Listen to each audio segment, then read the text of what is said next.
यहाँ Luna type करने के बाद कुछ फोल्डर ओपन हो जाता है। ये पूरा मैप खुद ड्रॉ करके भी देख रही थी जाने से पहले। यहाँ सब आके वो पौधे को देख रहे थे। इसके बाद सब एक एक करके नीचे उतरते हैं। वहाँ इनको पता चलता है कि यहाँ एक लैब है और सब जाके वहाँ तलाश भी कर रहे थे।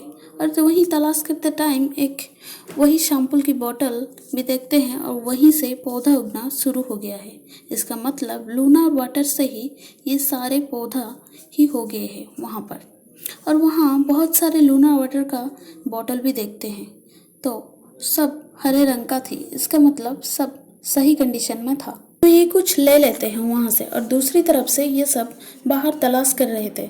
तब बाहर इनके ऊपर कोई हमला करता है और वो इतनी तेजी की रफ्तार से करती है कि एक की हाथ काट के ले जाती है और एक को गिरा देती है और वो लूना वाटर की बोतल भी पकड़ लेती है। सावधानी से गन पकड़ के फायर कर देता है तो वो भागती है और इतनी फास्ट मूव कर रही थी कि ये लोग फायर भी नहीं कर पा रहे थे।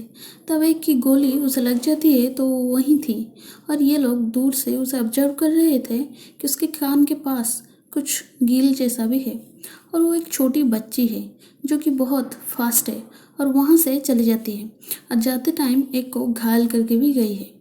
और यहाँ ये लूना वाटर की बोतल का लीकेज होना शुरू हो जाता है। तो हम तो मालूम है कि प्रीवियस एपिसोड में हम देखे थे वजह क्या है लूना वाटर लीकेज होने का। तब ये सब वहाँ से जल्दी में निकल रहे थे।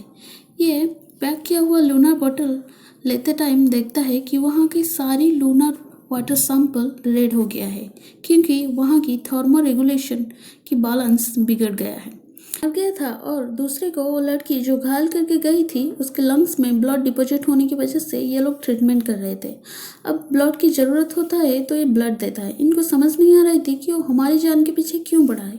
तो सॉन्ग बोलते हैं शायद उसे लूनर वाटर चाहिए। वो हमें वहीं दिखाई दे रहा है जहाँ लूनर वाटर की सैंपल है और इसीलिए वो गीचू को भी मारा था। अब वो ही एक सर्वाइवर है।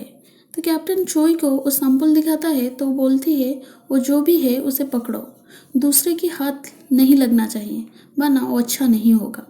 और उसके पास भी जो लूनर वाटर की सैंपल है उसे भी लाओ। तो कैप्टन बोलता है कि वो एक छोटी बच्ची है और वो लैब कोट पहनी हुई है। अब सच बताइए कि क्या हुआ था वाले स्टेशन में 5 साल पहले। तो बोलती है उसे पकड़ो, यही तुम्हारा काम है। और यहाँ कल कट होने के बाद हमें दिखाता है कि चोई की स्क्रीन में वही छोटी लड़की की फोटो वो चोई के साथ बोलता है कि वाले स्टेशन में 117 क्रू मेंबर थे, उनमें से एक भी नहीं बचा। अगर हम लूना वाटर ले जाएंगे तो और भी जान जा सकता है। तो कैप्टन बोलता है हम वो बच्ची और लूनर वाटर दोनों को ही साथ ले जाएंगे। बोलती है खतरा लूना वाटर से है इसीलिए उसका जांच करना पड़ेगा। तो बोलता है हम डॉक्टर होंग को साथ लेके स्टोरेज में जाओ, अकेले मत जाओ। इस सॉन्ग को ऑब्जर्व कर रही थी जब वो लूनर वाटर रख रही थी। तो होंग बोलती है अगर तुम्हें कुछ प्रॉब्लम हुआ तो मुझे बुलाना, मैं डाटा के लिए जा रहा हूँ। और ये दोनों जा रहे थे और ये कुछ सिग्नल भेज रहा था किसी को। ये सब वो लड़की को ढूंढने के लिए जा रहे थे।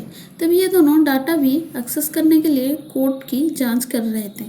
तो होंग उसकी बहन के बारे में पूछती है तो वो बोलती है मुझे नहीं पता था वो यहाँ काम कर रही है। जब हादसे हुआ तब मुझे पता चला वो यहीं के था और हादसे होने से कुछ पहले वो मुझे कॉल किया था। शायद अगर मैं वो कॉल उठा लेती तो कुछ बदलता। और ये खून के निशान के पीछे कर रहे थे और इनको डाटा एक्सेस मिल जाता है पर फाइल एम्प्टी था। ये लोग एक ही जगह पर गोल गोल घूम रहे थे क्योंकि उनको रास्ता ही मालूम नहीं पड़ रहा था। ये आदमी सारे लूना वाटर पैक कर रहा था।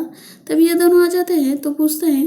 वो बोलता है कि मैं सोच रहा था कि ये सैंपल सुरक्षित रहेगा इसीलिए मैं उसे कमांड सेंटर लेना चाहता था।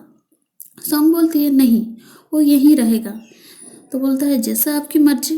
फिर इसका फेस से हमें कुछ पता चलता है कि ये कुछ गड़बड़ी करने वाला है।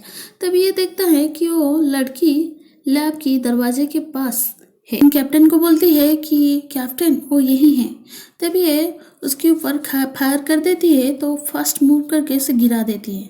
तब ये लोग भी आ जाते हैं, मतलब उसको चारों तरफ से घेर लिए थे। अब वो लड़की वहीं टेबल पर बैठी थी और संग धीरे धीरे जाके वो लूना वाटर की बोतल उसके सामने रख देती है और उसकी आंखों से नजरें मिला रही थी। उसकी आई बॉल बहुत फास्ट मूव कर रहा था और वहीं पर एपिसोड खत्म हो जाता है। Thank you.